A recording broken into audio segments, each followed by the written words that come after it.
Many many congratulations ma'am. Thank you. आपलं नाव? Mrunali Milind Kulkarni. Proper कुठले? Beed. College कोणतं? Government college of engineering Chhatrapati Sambhajinagar. Bank post?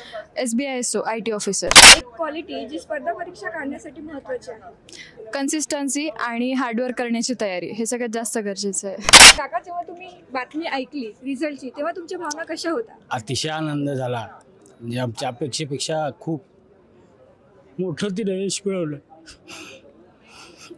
मला आणखीनही म्हणजे तो प्रसंग आठवला तर भारावून गेल्यासारखं होतं. कारण आमच्या 7 पिढ्यामध्ये कुणीही एवढं शिकलेलं नाही किंवा एवढ्या मोठ्या पोस्टवर गेलेलं नाही. आमच्या स्वप्नाच्या पलीकडची गोष्ट झाली आहे.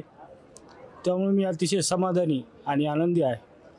मृणाल नेहमी शुभम सर आणि फातिमा मॅडमचं नाव घेते की त्यांनी तिला खूप प्रोत्साहित केलं, वेळोवेळी गाईड केलं आणि ज्या ज्या ठिकाणी ती कमी पडते त्या ठिकाणी तिला उत्कृष्ट मार्गदर्शन आणि मार्ग दाखवला.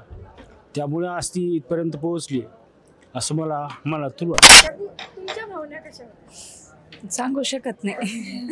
जर तुम्हाला SSC बद्दल 2 शब्द बोलायचे असतील? अकॅडमीबद्दल बोलणं म्हणजे खूप त्यांचे आभारच मानायचे आहेत.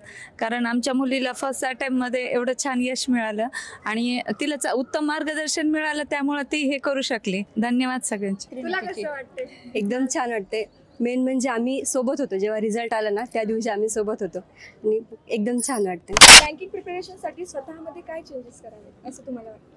स्वतःमध्ये म्हणजे मी पर्सनली असं नव्हतं की अभ्यासाची सवय नव्हती, सवय होतीच, पण त्यामध्ये आधी जसं म्हणाले की कन्सिस्टन्सी गरजेची होती आणि सततची बैठक त्याची सवय नव्हती. कारण इंजिनिअरिंगला इतकं कंटिन्यू बसून अभ्यास केलेला नव्हताच, त्यामुळे बैठकीची सवय लावली आणि बस सर जे सांगतायत ते डोळे झाकून फॉलो करायचे, ही सगळ्यात सवय महत्त्वाची होती. टेलिग्राम सेशनच्या वेळी बहुतेक वेळा दुपारी झोप यायची, पण तरी टेलिग्राम सेशन अटेंड करायला लागायचे, कारण सरांनी सांगितलं म्हणजे करायचं, यावरती खूप विश्वास होता.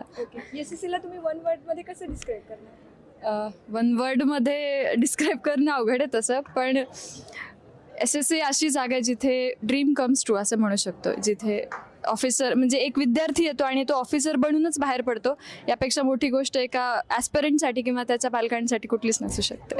जे बाकी पुढील ॲस्पिरंट्स आहेत त्यांच्यासाठी तुमचा काय मेसेज असेल? मेसेज एवढाच आहे की मी तेच म्हणेल, सरांनी जे सांगितलं आहे ते 100% फॉलो करा आणि सतत म्हणजे तिन्ही आपले फॅकल्टीज खूप बेस्ट आहेत. आपले mentorship faculties, doubt clearing faculties, ते जे मॉक टेस्ट ॲनालिसिस वगैरे सांगतील सगळं कट टू कट फॉलो करा आणि नक्कीच पुढच्या वर्षी या ठिकाणी तुम्ही इंटरव्ह्यू देत असाल. मी लहानपणापासून घराच्या बाहेरच राहिली. आधी मी नवोदय विद्यालयातून शिकली आहे, त्यामुळे आईबाबांचं असं कधीच नव्हतं की मुलगी आहे म्हणून आम्ही तुला लांब ठेवणार नाही किंवा लांब ठेवल्यावरती मुलगी बिघडेल वगैरे असे वाक्य त्यांना ऐकावे लागले. पण फक्त त्या दोघांचा सपोर्ट होता आणि सरांचं गायडन्स होतं. माझे मित्रमैत्रिणी माझ्यासोबत खंबीर उभा होते, कारण इंजिनिअरिंग झाल्यानंतर मिळालेली कॅम्पस प्लेसमेंट सोडून इकडे अभ्यासाला लागणं खूप मोठी रिस्क होती.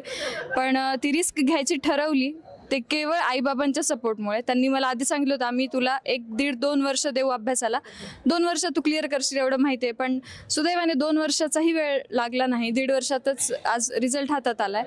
आणि बीडसारख्या छोट्या शहरातून इथपर्यंत येणं खरंच मोठी गोष्ट आहे, कारण आजही म्हणजे बीडसारख्या शहरांमध्ये मुलींचा शिक्षणाचा टक्का कमी आहे. जसं रिझल्टचं प्रमाण आपल्याला वाढलेलं दिसतंय नक्कीच, का प्रत्येक रिझल्टमध्ये आज आपण पाहिलं तर महाराष्ट्रामध्ये किंवा भारतामध्येही जे पहिले टॉप 10 आहेत रँकिंग, त्यामध्ये मोस्ट ऑफ फिमेल कॅन्डिडेट्स आहेत.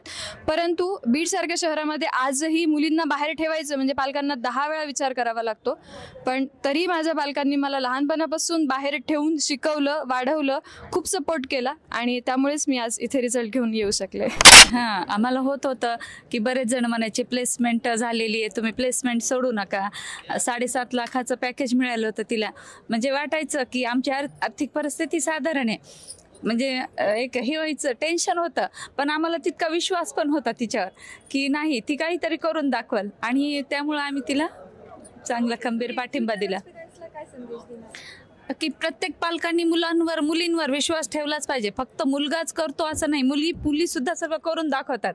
आणि म्हणजे बीड जिल्ह्याचं जे सांगते तर म्हणजे आमच्या बीडमध्ये आज एक 17-18 दिवस झाले रिझल्ट लागलेला, तेव्हापासून तिच्या सोबत आमचा सत्कार होतोय. म्हणजे आज आम्हाला इतका अभिमान आहे की आम्ही तिचे आई बाबा म्हणून आम्हाला सगळे ओळखतात.